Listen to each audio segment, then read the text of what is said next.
खाली में महिलाओं के साथ अत्याचार के आरोपी टीएमसी नेता शेख शाहजहां की तलाश हो रही है। तो वहीं मध्य प्रदेश के धार में एक मंदिर की तलाश के लिए अदालत से एएसआई सर्वेक्षण करवाने की मांग की गई है। धार की भोजशाला मंदिर है या फिर मस्जिद, ये विवाद कई दशकों से पुराना है, लेकिन ज्ञानवापी में पूजा की अनुमति मिलने के बाद अब धार की भोजशाला में भी हिंदू पक्ष ने एएसआई सर्वे की मांग कर दी है। क्या है हिंदू और मुस्लिमों के बीच धार की भोजशाला का विवाद, दिखा रहे हैं आपको इस रिपोर्ट में।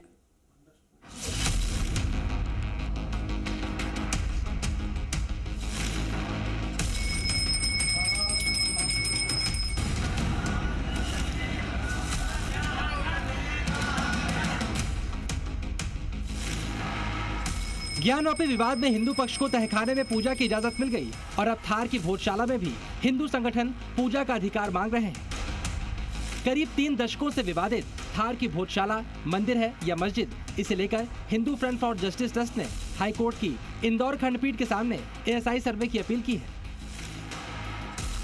सबसे पहले आप समझिए हिंदू पक्ष की तरफ से अब तक भोजशाला को लेकर क्या क्या मांग अदालत में की गई है। हिंदू पक्ष चाहता है कि भोजशाला को मंदिर माना जाए, लंदन से लाकर वाघ देवी की प्रतिमा को यहां स्थापित किया जाए, हिंदुओं को यहां विधिवत पूजा अर्चना की इजाजत मिले, नमाज को बंद करवाया जाए और इसके लिए भोजशाला का व्यापक एएसआई सर्वेक्षण हो।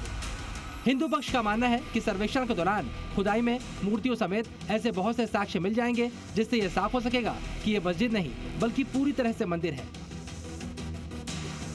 और सर्वेक्षण के बाद ही ज्ञानवापी मामले की तरह धार की भोजशाला में भी पूजा का अधिकार मिल सकेगा। हिंदू फ्रंट फॉर जस्टिस ने एक याचिका मई 2022 से दायर की थी। उसी के परिप्रेक्ष्य में जो आगे कार्रवाई चल रही है, तो उसमें एक इंट्रोडक्टरी लेटर जो होता है वो हमने अभी माननीय न्यायालय के सामने प्रस्तुत किया है और एक एप्लीकेशन लगाई है जिसमें हमने मांग की है कि पूरे भोजशाला परिसर का वैज्ञानिक सर्वेक्षण, साइंटिफिक सर्वे किया जाए, जिससे कि मां सरस्वती मंदिर भोजशाला के सारे प्रमाण सभी के सामने आवे। मुस्लिम पक्ष ने इस पर आपत्ति जाहिर करते हुए कहा कि पहले से दर्ज याचिका के बीच इस आवेदन का कोई औचित्य नहीं। साथ ही मुस्लिम पक्ष की तरफ से उनकी पूर्व में दायर याचिका की सुनवाई करने की मांग भी की गई है।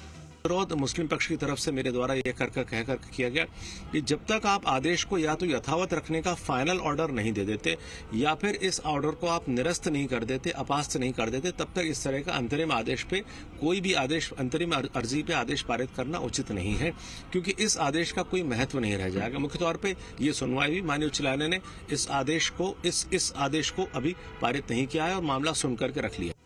फिलहाल अप्रैल 2003 में अदालत के निर्देशों के बाद धार की भोजशाला को मंगलवार के दिन हिंदुओं के लिए खोला जाता है ताकि वो पूजा कर लें, जबकि शुक्रवार की दोपहर में मुस्लिम समाज को नमाज की अनुमति दी गई है। बाकी दिनों में ये आम जनता के लिए एक पर्यटन स्थल के तौर पर खुला रहता है। पिछले 3 दशकों से लगातार जो ये भोजशाला का मॉन्यूमेंट है, इसको लेकर हिंदू संगठन लगातार सत्याग्रह करता रहा, लगातार आंदोलन करता रहा और आखिरकार पिछले कुछ साल पहले यहाँ पर हिंदुओं को पूजा के लिए और मुस्लिम्स के लिए नमाज के लिए दिन मुकर्रर किया गया, वक्त मुकर्रर किया गया और बाकी दिनों में आम लोग यहाँ पर एएसआई के एक मॉन्यूमेंट को विजिट करने के नाते यहाँ पर लोग आ सकते हैं। चलिए अब आप समझिए क्या है धार की भोजशाला का विवाद। हिंदू इसे राजा भोजकालीन इमारत मानते हैं। हिंदुओं के मुताबिक भोजशाला एक सरस्वती मंदिर है। यहाँ पर बसंत पंचमी के दिन मां सरस्वती की पूजा भी की जाती है, जबकि मुस्लिम पक्ष इसे जामा मस्जिद मानता है। यहाँ पर सालों से नमाज पढ़ने का दावा करता है। मुस्लिम पक्ष के मुताबिक भोजशाला कमाल मौलाना मस्जिद। दोनों ने अदालत के सामने इससे जुड़े तर्क भी रखे हैं। वहीं हिंदू पक्ष का कहना है उसने भले ही सर्वे की मांग की हो, लेकिन भोजशाला में हिंदू मंदिर के चिन्ह साफ साफ नजर आते हैं। सर्वे होना चाहिए जिससे साक्ष्य सामने आए, क्योंकि आप प्रथम दृष्टि में देख सकते हैं कि शंख, घंटा, घड़ियाल, सतकर की ऋचाएं लिखी हुई है, मंत्रों उच्चारण लिखे हुए, वहाँ पर बीच में हवन कुंड है, माँ का स्थान है, खंभों में सारे चिन्ह हिंदू चिन्ह बने हुए हैं, इसलिए इसका पूर्ण स्वामित्व हिंदू समाज को मिले, यही हमारी मांग है। फिलहाल इस मामले में अदालत ने अभी कोई आदेश नहीं दिया है, लेकिन हिंदू पक्ष को पूरी उम्मीद है अगर इस इमारत का एएसआई सर्वेक्षण किया जाएगा तो भोजशाला के दावों की सच्चाई सामने आ जाएगी। पुष्पेंद्र वैद्य, जी मीडिया।